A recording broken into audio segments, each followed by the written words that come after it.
Hello, everyone, and thank you for joining us for today's presentation. Before we go ahead and jump into the presentation, I wanted to cover a bit of housekeeping information for all of you. We are recording today's session, so a link to the recording will be sent out in an email. So keep an eye on your inbox in the day or so after the event for that link and some other useful links that pertain to the topic. Also, if you have any questions for our presenters today, please feel free to direct them via the question window in the webinar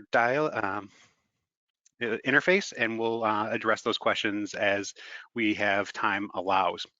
Also, some of you I know have probably seen about the giveaway that we're doing today. We'll do that to announce the winner for that at the end of the presentation during the question and answer session. So without much ado, welcome to today's presentation, Key Strategies for Swift Desktop Migrations, Post Acquisitions and Mergers. Today we are joined by Chris Walker from Liquidware and Frank Merino from Forthright, who are going to bring us through today's presentation. So Chris, I'm going to go ahead and introduce you and let you get us started. All right, thanks, Ray. By the way, what is the giveaway? We're giving away a Yeti microphone package. So It's nice. It's got the boom and the screen and all that kind of stuff on there. So it's a nice little package. Nice. Panelists eligible? We'll see. I'll register on my other computer. We'll see if you're lucky. Yep. So yeah, thanks. Thanks, Ray. My name is Chris Walker. I'm a field SE based in Atlanta, Georgia. I worked a lot with Frank and Forthright Systems to do a lot of ProfileUnity Stratosphere type stuff. Just a quick overview of what Liquidware is. We have user environment management. That's our ProfileUnity we're going to be talking about today with a large hospital and doing domain migrations and things like that.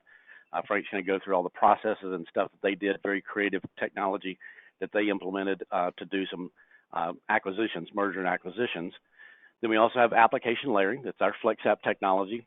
Allows me to package up applications, deliver them on the fly as users log in and log out of environments. Very good for single image management, so I don't have to put all the applications in one image. Then our monitoring and diagnostic solution called Stratosphere allows me to monitor and diagnose what's going on with those end users. So work from home stats, Wi-Fi stats, login breakdown. So even when Frank did have problems at that hospital with some login issues or things like that, we could quickly deploy Stratosphere, diagnose the machine, fix an Active Directory issue or a DHCP problem, something like that, and keep the project moving forward. So Liquidware, as an adaptive workspace management solutions, cover a lot of the different gamuts. Virtual, cloud, physical, doesn't really matter to us.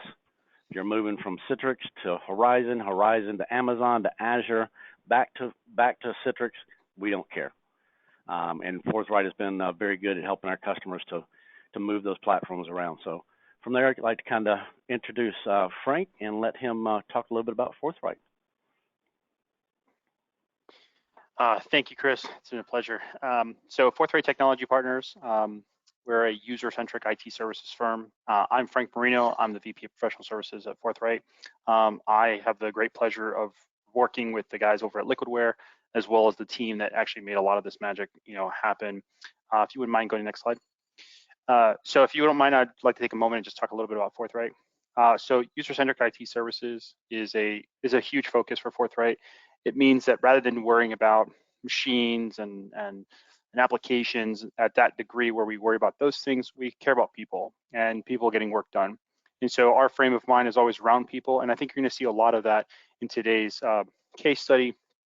You'll see how we focused around individuals themselves and why we made technology do what it was supposed to do so people can get work done. Next slide, please. A little bit about what Forthright has to offer. We've tried to have contextualized it into these 6 core areas of our services. We have everything from support it. This is pretty self-explanatory across the board. When you need it, incident-based, reactive type stuff. Secure it, obviously your security needs within an IT space. Build it. These are all your engineering focuses on demand. We do both traditional and agile forms of projects. Expanded is actually, I think, a new concept for a lot of folks, which is a expansion of your team by leveraging Forthright expertise and services so that you basically have grown your team, not staffing per se, but more of access to a whole group of the people over at Forthright. Run it is where we encapsulate all of our managed services offerings. We have several things that fall underneath that. And then plan is for all of our advisory services, guidance around directions and things like that. But enough about that. Let's talk about what we all came here for today. Next slide. So the situation, the case study that we were working with was around a large healthcare provider who had made several acquisitions. And when I say several, I'm talking, I want to say somewhere in the vicinity of between 120 to 150 different practices that they were dealing with. And this totaled up to somewhere in the vicinity of about 30,000 users in total. So we have quite a few number of people to work with. And the problem with this situation here is that everyone's siloed and there was a lot of initiatives going on with the organization. So we had a goal to achieve. Next slide. Our goal to achieve was bring everybody together under one umbrella to address a lot of the needs within the organization. Security being one of the major ones that they were trying to address, but also just trying to get everyone under the same umbrella. They were trying to maximize other cost initiatives and things like that worked out.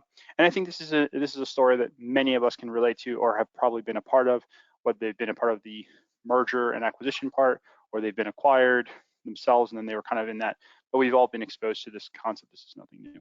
However, there are challenges that present itself. Next slide. There are challenges that present themselves. And I think some of these are self-explanatory, but I want to go through in many ways because I think it level sets us all. So in this case, the challenges for this particular customer is that we have a lot of medical facilities, and each of these facilities are islands. They were always islands before. They were independent entities, and then they're now being pushed into the bigger umbrella for the healthcare provider. So that means they each had their own technology stack, different hardware, different applications, different ways of how they managed their independent offices. Some of these places were mom and pop shops that were then acquired by the big fish, and therefore they had their own unique ways of how they manage these things. As we talk about the unification, you run into situations where you have to now account for every one of those variables because, quite frankly, there's a lot of unknown. There's probably more unknown than there was known in this example, especially when you're talking about the numbers from this organization. These are the people that we were taking over, or they're being taken over from this acquisition, have been having very successful practices, probably the reason why they got acquired in the first place. But they have each of their own unique preferences of how they do their business. To give you an idea of what I'm referring to is there would be doctors and nurses, each with their own applications and personalizations within those applications on how they use their application. And if we think of take an application we probably are all very familiar with, say Outlook.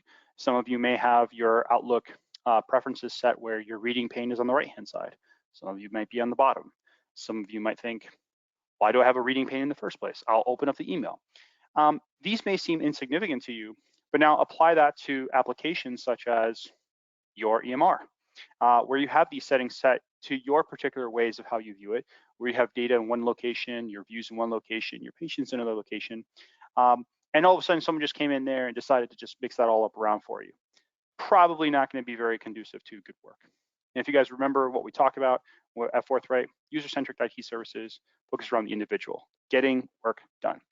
And so the last thing, and I think one of the most important things that was a big challenge, is that this staff had to continue seeing patients. This wasn't like we could take a sabbatical and tell everybody, okay, it's healthcare, everybody. Go to the next provider. We're going to be shut down for the next, several weeks or a year, or whatever the case may be. That's obviously not a realistic situation. So here you had a bunch of different practices that needed to continue to see patients while all this unification was happening. So pretty cool challenges, I guess. So we have some options. Next slide, please. So let's talk about what we all know as the options today. I'm going to start with number one, right? Number one is kind of moving everybody into this new domain concept, right? If anyone's ever done a domain migration before, whether you were old school and used Atom or now ADMT, this is a very exciting process, as you could possibly imagine. This takes months, if not years, of planning to properly understand all of the ins and outs. And by the time you're done planning, something already changed because, again, business continues to be conducted. But so we tend to call these the forever projects. If you've ever done an AD migration before, they're usually forever projects because they just don't seem to ever end. And so when you started with, this is going to take a couple of months, turns into a year, and then some after that, you run into a situation where you're several years in and you really haven't made the kind of progress you're looking for. And what you're trying to do here is understand all the assets, right? Computers, applications, shares, you name it. And once you have a big handle on that, and good luck with that, you then have to start working through these defined tools. And there's third-party software that you could simplify some of this, but it's still a huge undertaking where you require a lot of people involved, inquiring about applications, inquiring about systems, so that once you go through that process, you can pump everything into your big old tool. You say, all right, here's all the mappings. We got this all squared away. We hope we don't miss anything, and you hit go, right? And now that process is typically very quick. You can semi-pilot that if you guys have been exposed to, ADMT as an example, and you'll be rather successful. It will move users and computers over to the new domain very, very successfully. Whether things work, that is usually the aftermath you have to deal with, and there's usually a lot of support that goes with that, trying to understand, well, this sub-dependency wasn't set up right, so now that had to be massaged a little bit, and you can get it to work. I have been involved personally in several of these, and I can tell you that they are that weird adrenaline rush of both exciting and also cool at the same time, but it's very satisfying when you're done, okay? So that's option A. I mean, that is definitely a viable option, but that's highly disruptive. There's a lot of chance for error, and it's not very fast, right? So when we're talking about like security as being one of the main focuses for this organization, fast is important when you're trying to deal with security. Otherwise, that's not going to work out very well. So we have option B. Option B is something that we see a lot more people do because I think that the idea of the forever project doesn't really appeal to people, right? And so this is the everything new. So this is like saying, you know what, the organization that's being acquired, right? You go up to them and say, all right, well, you're going to leave on Friday. You're going to have your apps and your systems one way. And when you come in on Monday, or maybe they're lucky enough to get them in on a Saturday or Sunday, everything's going to be new, right? And you're going to have to log in with your new stuff. You're going to have to learn new tools, this, that, and the other. Oh, and by the way, patients come in at 8 o'clock in the morning. So this is, again, extremely disruptive, and it's not conducive to a very successful outcome. But it happens. People do this on a regular basis. You see this a lot in not just healthcare, but also in finance organizations where they acquire a regional bank and they say, okay, we're going to do these 100 branches this weekend, and when they start on Monday, they get a new teller app, a new line of business application, and they're just going to have to use it because you did training several weeks before, and somehow that works. And you know what, it's successful, but I think there's always a better way, and I think that's what we're going to showcase here today. So these are the traditional options that people are usually presented with, okay? And we've kind of contextualized it for everybody where time frame and effort, so that there's some similarities. However, this particular use case, we decided to approach this a little differently. Next slide. We decided to go into an option C. And this was, again, focusing on our users and leveraging Liquidware. We were able to kind of really approach this differently.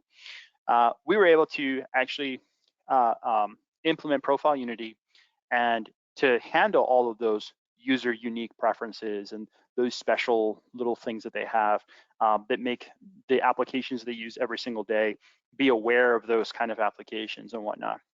And because it understands the environment that the users are using, we were also able to understand their peripherals and things like that. And And don't worry, I'm going to get more into those in a minute. But these are the things that these folks use on an ongoing basis.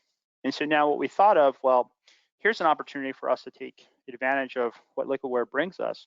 And instead of trying to do these massive domain name changes or just shove in new all over the place and forget whatever anyone else had, here we were able to actually provide an opportunity to capture what was necessary from these users, their personalizations and whatnot, all right? Be able to present them new, and then be able to apply those personalizations right back, okay? And so I'm gonna walk you guys through a little bit of how this worked out. So in this particular case, there were two things that had to be done. You had the organization needed to move users to a new domain, and secondly, from just a throw another monkey wrench in there, they also needed to move over to Windows 10. So we had two major things that had to happen here. The way we were able to do this, and the reason I mentioned that is because I think it's important that two factors actually happen here. And we were able to do it 100% through Liquidware with no impact to our users. So what we ended up doing was the week before we were starting to move users, we went ahead and we captured their profiles. The profiles were running, made sure users logged in, store all their user data and whatnot. And we were able to, the nice thing is we were able to actually test this with subsets of users to confirm that their personalizations and things were there. Now the nice thing is that when a new device was presented to the user, they were able to log in with their new credential, but the applications were still there, right? Their personalizations were still there, but they were now logging into a new machine that was Windows 10 and on the new domain, right? So we were achieving the business and the IT requirements while still focusing dead on as to what our users cared about, ability to get stuff done. Now, this presented some very unique challenges because I have really oversimplified what this is. So I'm going to try to share with you guys certain things that we came across with so that when you embark on this yourself, you'll understand what you have to be looking for. When it comes to like settings within profiles and things like that, for those that are familiar with profiles, you have three major locations for the user profile, right? Their app data is what we commonly refer to it in the IT world. And in that situation, you have the ability to capture everything, capture nothing, exclude stuff, this, that, and the other. And there's a lot of reasons for a lot of those things. Anybody that's done end user computing environments knows what I'm talking about. However, in this case, we had to go beyond that because while that may have captured our application data, there's a lot of the environment of which the user is using that is not captured in app data, right? It's captured in registry keys, it's captured in other unique areas where applications would be storing this kind of information because it's localized to the machine.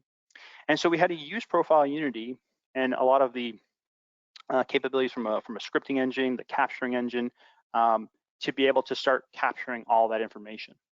And one great story that we ran into was peripherals. So some of the peripherals that you deal with in a healthcare facility is scanners and things like that.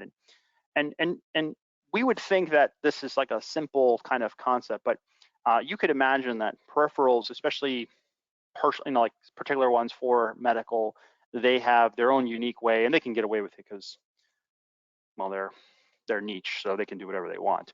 But more importantly, we had to capture this information. So in a profile kind of world, a lot of times we want to push things centrally down, but that's not the case when you have these. I mentioned some of these were mom and pa's, and they just plugged in whatever they were using at the time.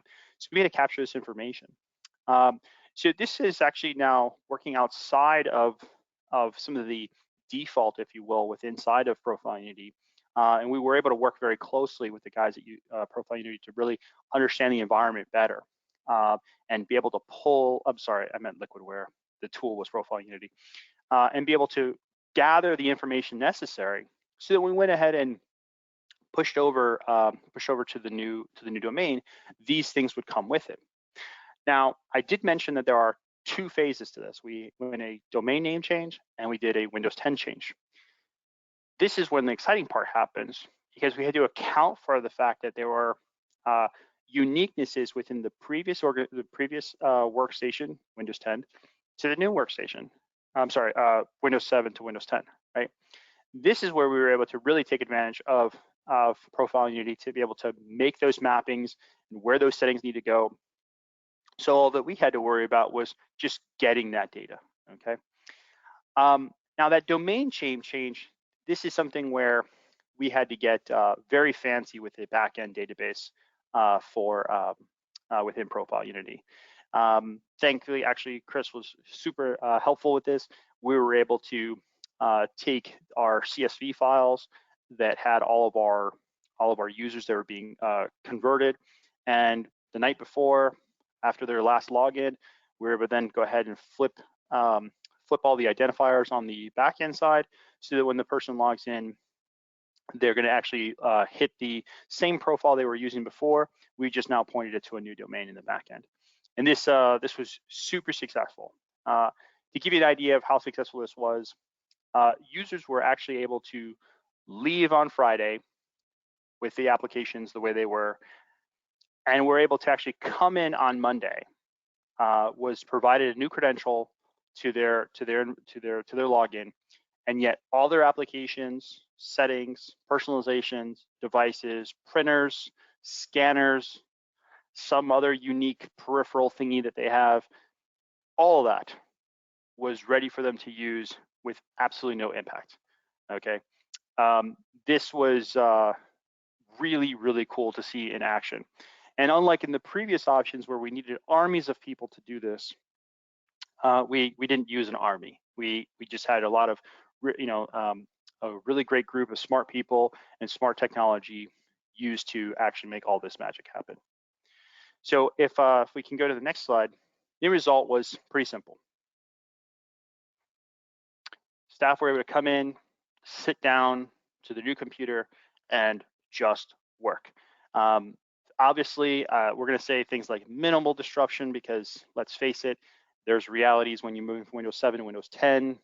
Sure, the start menu is still in the corner, but the colors change. And anybody that knows that those are still challenges to deal with. So we're not, it's not a miracle, but it's definitely there are realities to that. So just be aware of that. You still have to deal with that because we had that in this example.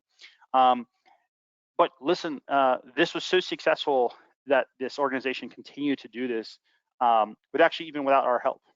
They were able to now move forward and continue to do more and more and more of their user base. And over the course of several weeks, they had thousands and thousands of users cut over to their new environment with absolutely no impact to their ability to get to see patients and continue their work schedule without any of that. Now there are some things. Go ahead. Yeah, let me add a little bit of color to that. Basically, what we would do is we'd deploy ProfileUnity to 200 users or 2,000 users. It would run in the background, harvesting their data over the course of weeks, because you want to run for a couple of weeks as doctors are in and out, in and out, in and out, in and out. Then when they were ready and ProfileUnity indicated, okay, I've got all the data. Replication's finished. I've got all those documents, all that stuff. It's a little flag out there. The user was logging in as, say, Chris Walker at domain X. Then the next day, they'd walk up and say, okay, your new login ID is this. So now it's Chris.Walker at this domain. And when I log in, it was changing not only my domain, but also my IP, putting the information back onto my laptop in my proper configuration. This is all, the engineers at Forthright that did a lot of this mapping. So we were changing IDs, changing domains and OSs, a lot of moving parts here. And Forthright, did all that back-end mapping because ProfileUnity is used to same user ID, same domain. I put your data back on there. We had to change domains and change their IDs, and that's where Frank's guys were really, they just shined in some of the scripting that they did behind the scenes. So I just want to kind of give a call out to those guys for that stuff. Yeah, thank you for that. I appreciate that. I'm sure they would appreciate that as well. They had a lot of fun with that. Yeah, I think they like to geek out sometimes. This was a unique challenge for us. Yeah, especially because they wanted to do all of it so sequentially, and the fact that we were able to get it to a single event was pretty impressive. Just because in many cases you would plan a domain name and a and a Windows 10 migration separately. I think you can try to attempt it jointly, but you'll run into certain challenges, like we mentioned, application settings, having to deal with that. So the fact that we were able to get it down to a single event and whatnot, that's pretty impressive. Well, a lot of the facilities were already running Windows 10, so we didn't have to deal with the OS. And in those cases where we didn't have to deal with the OS change, literally the user would, capture his data over a couple of weeks, just make sure we had all the data. Then ProfileUnity would flag it. Hey, this guy's done. They would give him his new IP, his new domain name and an ID, and he would log back in. So it wasn't, a go home on Friday, come in on Monday. It's the next morning he'd come in, he was handed a piece of paper, here's your new ID. And literally he just signed back in and all of his stuff came back down. So when there's on some of the events where there was no Windows 7, Windows 10, there was no outage. The guy just logged in with a new ID. Yeah, I think that one of the things that's special here, me to cut you off, man, but one of the things that's special here is that because we could do it at a per user basis, you were able to do things like that, right? You have certain events where, in this case, the workday could be where you're inside of the clinic, and then you go to the hospital for your rounds or whatever. And during that time period, you could be making those switches based on, understanding the workforce schedule. So when they come back in, you already had someone to be able to present them with all the things that they needed, and be able to do that. So yes, I forgot about that, but yes, you're right. That was a very cool thing that we didn't have to worry about, like worrying about an entire site. For those that had to do the upgrade to Windows 10, those were done. To give you guys some color on that, those were done where, let's say a site had, I don't know, 100 or 200 desktops. The client would have had prepped these 200 desktops with Windows 10, and then dropped it on someone's desk, pulled out the Windows 7, flashed those bad boys, put it back into rotation, and that's kind of how that worked out. It was a nice old machine, but yeah, that definitely requires a little longer than a log out and log back in. But yeah, your option 1 and 2 are really, those are site options, right? I've got to do this for an entire site. The way we were able to pull it off, there could have been 2,000 people on the site, and I'm just flipping one guy at a time, 10 doctors at a time, or and then I'll go do 10 more. When very non-disruptive, and a small number of people. I think there was 3 guys at the company responsible for this. That saves them a huge amount of man hours. Yeah, we could definitely talk about some of the specifics around the planning efforts that was going on. There was a lot going on with different strategies, and when this one was being able to be presented, this is, I think, an eye opener for a lot of people, because again, we didn't have to come up, by the way, with those options 1 and 2. This is exactly what the organization that we're referring to here went through. They attempted option A, and then that really didn't work out, and then or was taking too long, I should say. And then they worked on option B, and the problem with that was just highly disruptive, and when you're having your revenue generators, right, your caretakers in this example, not being able to do work, that's not good for anybody. It's not good for patients, not good for the hospitals, doctors, healthcare. That was just not an acceptable option. So they were kind of stuck, right? I mean, and I think that this was a really great answer. Chris, you mentioned so shout out to my team, and if we wouldn't mind switching to the next slide. I have two of the folks that were actually involved in this, David Berger and Robert Pate. They had some really nice things to say for you guys too. So it's great that I could give them their moment to shine and let you guys know about the things that they really enjoyed with you guys. So I thought I'd share that. Yeah, Robert did a great job of managing the customer, working through the technology. Dave was on the backside, wrote some very impressive scripts to do things, and like the IP-based printing, and that just to be able to pick up IP-based printers, which I know everybody has done anything with Windows hates IP-based printers, and move them over from one machine to another. I had never seen that done before. That was amazing what he came up with to solve that problem, because the hospital was like, look, we got 1,000 of these things sitting out there. You've got, like, oh crap, I don't know how to do that. And David figured it out. Forthright came through and was able to move. I was log out of one machine, log into another. My IP-based printers were showing up. My EMR kept working. That's phenomenal. I mean, the project would have failed without that one piece because of the way they run the printing. That's a very fun place to be, because those printers, one of the areas that we've learned in healthcare, and I'm sure anyone that's familiar with situations like this recognize that the ability to print doesn't seem like earth-shattering, but in healthcare, this is the difference between moving to the next step, getting approvals and things like that. And sure, we're all moving to digital and all that jazz, but let's be real, at some point you need to print something and you need someone to sign. And so without that that capability, it was really, really disruptive. And then the difference between life and death in some cases, right? Oh yeah, life and death, quite literally in this particular circumstance. Yeah. And in the case of their EMR, one of the challenges that depending on which EMR you're using or any unique software for those not in the healthcare space, sometimes you have like these hard-coded applications, or rather hard codings in applications. In this case, it was to printers for different reasons. We could sit there and talk about all the poor design and whatever. It doesn't matter. The bottom line is that it was required. And so this is why, to Chris's point, if we could not make this happen, it didn't matter. We moved, thousands of people. It wouldn't have mattered. They couldn't get their job done, and I think that was something that was uniquely special. Yep. Yeah.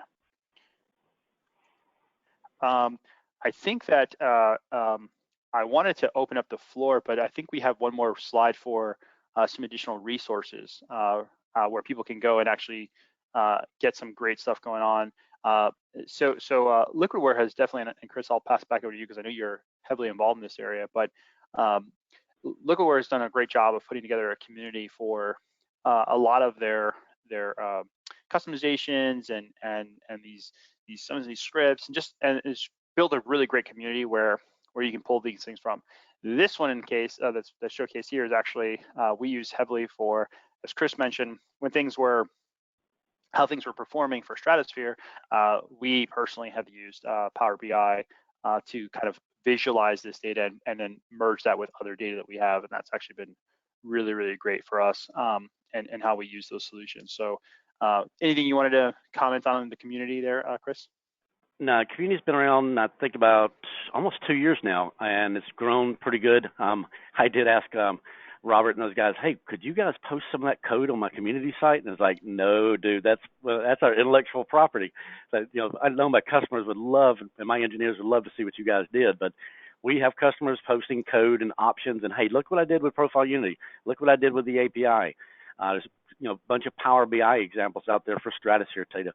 So yeah, take a look at this. From a community site, we have a lot of customers posting stuff. This is where our feature requests go. So if you want a new feature in the product, here's where it goes. Or you want Frank to post that code of his on, if you compile it, if I can compile it, yes, I would gladly share it with you for a for a fee.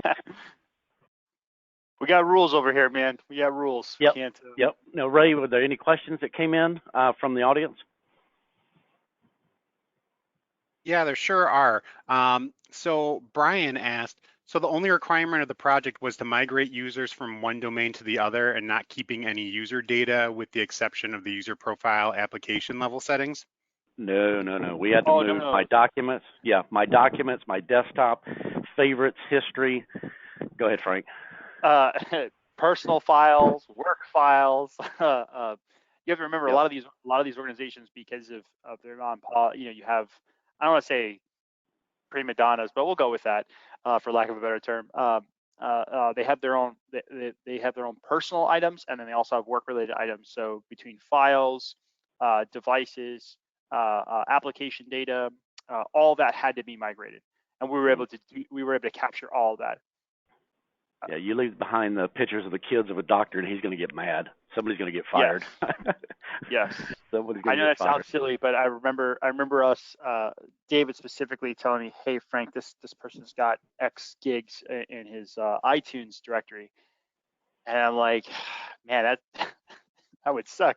But we had to, we had to Yep. deal with that. So yeah, we had to deal with a lot of those things. So it wasn't just app data. No, that would not make this an exciting project. Right. Yeah. All right, let's Hopefully, see. we answered your question. Yeah, I think so. Someone said, did you also move users to a new Exchange email server in the new domain at the same time? We did. Yeah, because Yeah. they were moving from the company, say XYZ company into the no base company, and I think they were going, Frank, correct, from this Office 365. So we had to set them up. Well, the IDs were already set up on the new side, but then we had to basically populate. ProfileUnity has a mapping function that can populate that data, and also Active Directory. So when I log in with my new ID, Active Directory knows where my Exchange server is.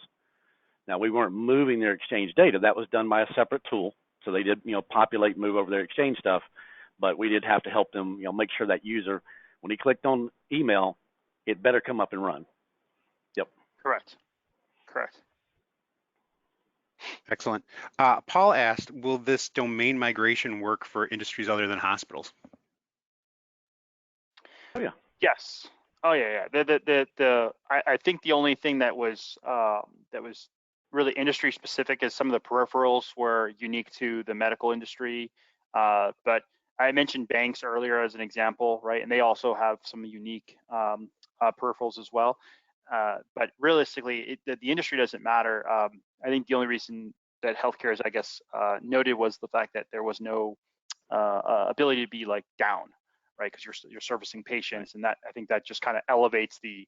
Although I guess make the same argument with when you're talking about people's money. I'm sure people would also not want to be down either. So Yeah. Sure, if you work in an industry where you can't be down and people need to get work done, yeah, that would be. Well, it works across multiple. It's not just the downtime. You take a 2-year project and turn it into a 2-week project. I mean, there's a lot of cost savings. I run into customers all the time. Hey, we bought this new company. We're merging with this new company. We're changing domains. We got a new IT staff coming in, one going out. All those flavors. So, not just the downtime, but the sheer amount of time and manpower required to pull this off. I mean, this company at one time, they'd written a 1,000-line PowerShell script that, eventually failed because ProfileUnity does all that stuff. So we were able to save them a massive amount of man hours. All right, so speaking of that, Tim asked how much time was required from IT to migrate, say, 100 users? Well, so basically we installed ProfileUnity, and it was in the background continuously mining that user's data and sharing and saving it out to a share. So if it was a Windows 10 to Windows 10, literally I handed him, IT was not involved. IT just turned on ProfileUnity for that machine. It was all built by Forthright and their team. They built out all the configurations in the scripts. So it was 98% optimized or automated.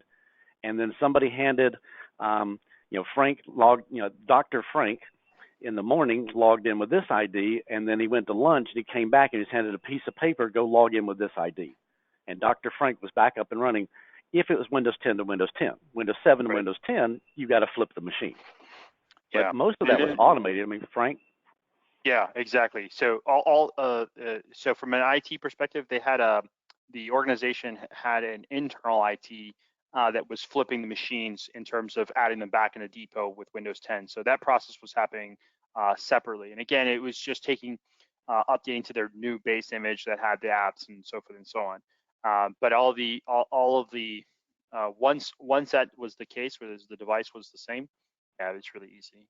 There's no part on IT at that point in time. It was really the user logging in and out. And in the case of the device flip, you had field services out there literally replace it with the new device. In many cases, it was probably the same model, just running Windows 10 at that point in time.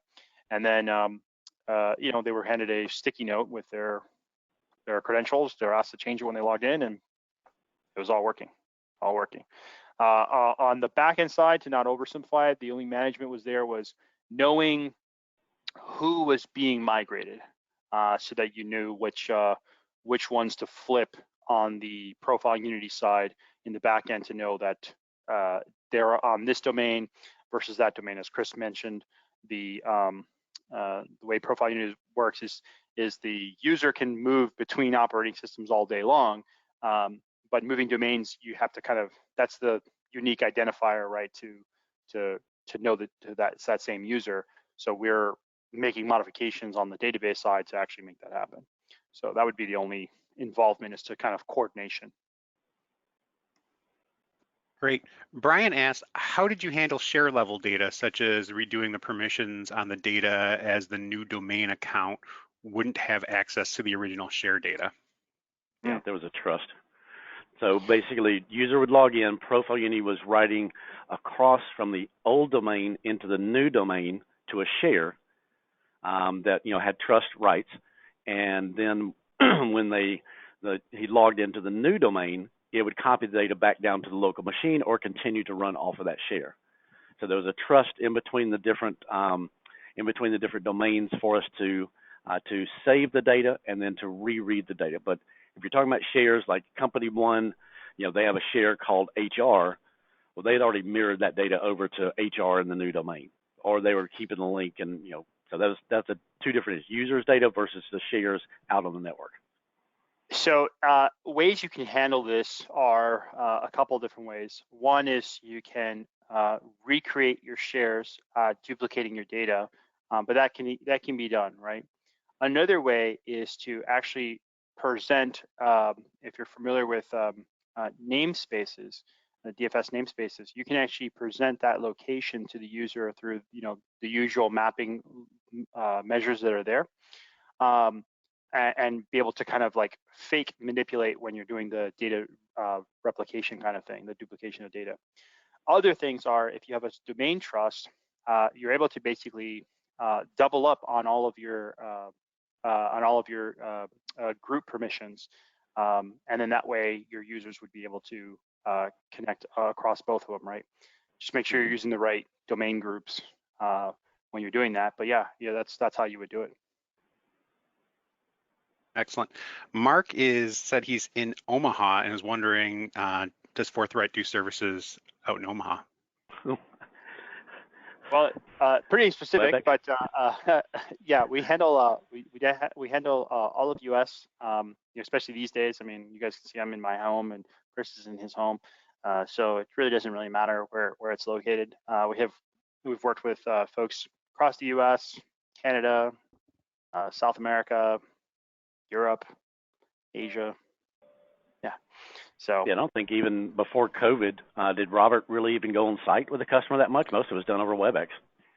Yeah, no, there's I mean, other than if you want to have a face-to-face, which nowadays you're doing it through Teams or WebEx or Zoom, whatever. But yeah, it's not a requirement. Tim asked, can I rent ProfileUnity? He's got a long answer here, but I think it looks like he's looking to do a conversion project and maybe thinking just renting it. Yeah. I'm not sure there, Chris. Yeah. We do actually have project-based licenses.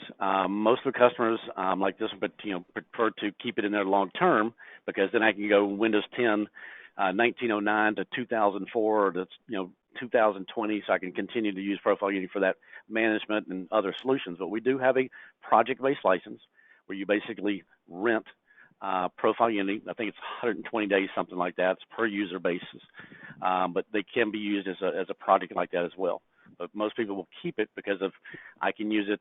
Hey, if the doctor pours coffee on that machine, I want to be able to hand him a brand new machine and he's back up and running. So that's some of the power of ProfileUnity. But you can actually rent ProfileUnity. Sure can. Great. Yeah. Oh, go ahead, Frank. I was just going to say that the other areas where that makes a lot more sense is once you start finding yourself seeing the ease of use to apply certain environment settings and having that kind of control, those are other areas where it makes sense to leverage ProfileUnity or get the package from where you can actually take advantage of the other Liquidware products like FlexApp and Stratosphere to get your data right. So those are kind of areas where people start expanding. So in a project scenario, you start there, be very successful, and you could be done with it. or you can start seeing, hey, why don't we start doing this for all of our data and management? And then it becomes something that people makes a lot of sense. And yeah, customers for those ask me all the time about ProfileUnity and hey, we're talking about VDI or I'm talking about cloud. Do you guys do physical? And honestly, I think we need to do analysis of our customers, Ray, because I think our largest customers are actually physical. VDI may be 20% of the environment, but we're managing, another 10,000 desktops right behind it. So we're known in the virtual space. Especially when you're talking about, like, right now, a big kind of move is into certain things are centrally, central computing through VDI or other types of central computing, published apps, that kind of stuff. And the fact that you can, with ProfileUnity being used in the physical world and in the virtual world, it allows for that fluid movement. And then because it's an environment management solution, you can actually then use that to say, hey, when I'm using the VDI, it's doing different things versus when I'm doing and to try to do that, by the way, through group policy or something like that, you're really restricted to understanding user device, and it doesn't take into consideration situation. And that's something that you can really do with ProfileUnity. So before I get into another question, David chimed in and said he agrees with Chris. We're predominantly VDI, but we do use ProfileUnity suite for our physical environment as well. So yeah, there you go. We're known in the VDI space, but if you look at it, VDI cloud. I've got a laptop. I got 2 VDI machines sitting up in the cloud, for our company, but I rely on my laptop. So everybody has a physical machine at their house unless you're doing IGL or something like that. But and I think our largest deployments are actually physical. Yeah. So going back to questions, Sam asked, can ProfileUnity move my applications from one machine to another? I wish. No, moving applications from one machine to another is, I don't think the technology exists. Frank, have you heard of, we can use FlexApp. I can FlexApp and package it, but picking up an application, uninstalling it, moving it to another one. Frank, if your guys can tackle that one and have that for us an answer maybe later today. So there's this concept of reverse capturing applications that we've seen folks try to do. This is not having a very good success rate, just to be clear. And the reason for that is that well, there's more than just one reason, but to reverse engineer an application through a capturing method is not you do that as an absolute last resort. But as Chris just mentioned, if you had that application in FlexApp, which is a Liquidware tool, then you could be easily moving those as wherever you wanted to, and that would be seamless to your user. And in many cases, even across operating systems. I stress the in many cases, not in all cases, because there are realities. An application that was written for XP usually doesn't work in Server 2019. Yep, just saying. But outside of those examples, that's how you would do it.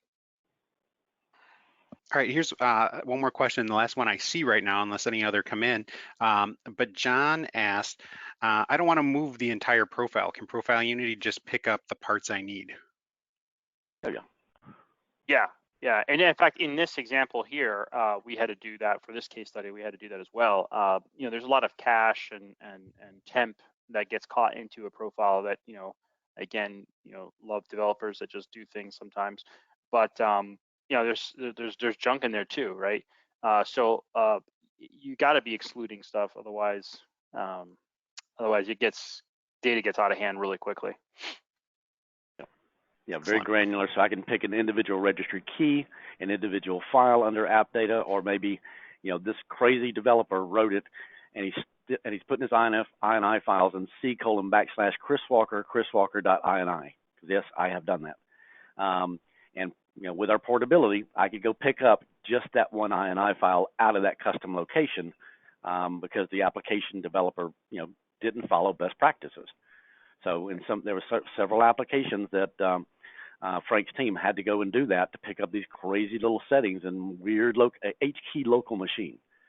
Do not stick a user setting in H-key local machine, but it was done by somebody's app. You see a lot. You see a lot of that. So yes, the answer to that question is yes. You don't have to, and in many cases, you never actually capture all. Otherwise you'll end up with a 500 gig profile. Of Chrome. Yeah, exactly. Exactly. Chrome cache directory is 15 gigs. Yeah. So. Wow. So Christopher asked, does ProfileUnity support folder redirection? Yes. Yeah, and actually that's what we did for this. So there's a migration engine, not just folder redirection like a GPO. So in ProfileUnity, it has the ability to say, okay, take my desktop, which is a folder on, inside of Windows, take my desktop, and in the background, sync it up to this share. So user logs in and we start migrating that data. You can even set a limit on it. So don't just make the user wait, until I copy it. Actually do the synchronization in the background. So that's why I say those users would log in for 2 weeks. So we'd let them log in. We'd constantly be syncing their data, mining their data. Then ProfileUnity would say, hey, I'm done. It's fully synchronized. So the next time he logged in, I would then sync it back down potentially to his laptop or leave folder redirection in place so that it's actually running off the network and I can back it up. But yeah, the folder redirection module in ProfileUnity has a syncing engine to do exactly this. It's been around since I've been here for 9 years, this particular capability. Excellent. So I don't see any other questions right now, so we'll give it a minute or so for any other additional questions. But what we can do is we can announce the winner of that Yeti microphone that we talked about there. And forgive me if I butcher the name. Robert Siersima is the winner of that. So Frank and Chris, if that was the fake name you guys logged in with to try to get the microphone, congratulations. Yep. If not, Robert, yep. I will be in touch with you to get your information to make sure we get you your prize. So congratulations, Robert. I'll send you my address too, Ray, so you can send me one. I need to test it out. There you go. Quality assurance. Yeah. I think Frank needs one or two as well. I wouldn't mind. Oh, I got these fancy ones right here. That's not too bad. Excellent. Excellent. Well, I'm not seeing any other questions. So with that, I guess we can kind of call today a wrap. We can remind people that if they have any other questions, they can reach out to us. You can reach out to us at sales@liquidware.com. Frank, what's the best email for them to reach out to you guys at Forthright? Success@forthright.com. There you go. And that is FORTHRIGHT.com. Excellent. So yeah, definitely reach out to anyone there. If you have any other questions, you're not quite sure, you can always reach out to me. I know that my name is on the reminders for the event, so I'm happy to pass on any questions to either Forthright or Chris Walker or anything like that. But with that being said, remember, we did record the session, so if you wanted it for review or to share with a colleague who maybe couldn't be here today, keep an eye in your inbox and we'll send out an email in the next day or so with a link to that recording. So with that being said, thank you, Frank. Thank you, Chris, for your time today. And thank you all for joining us. Thank you, guys. Take care.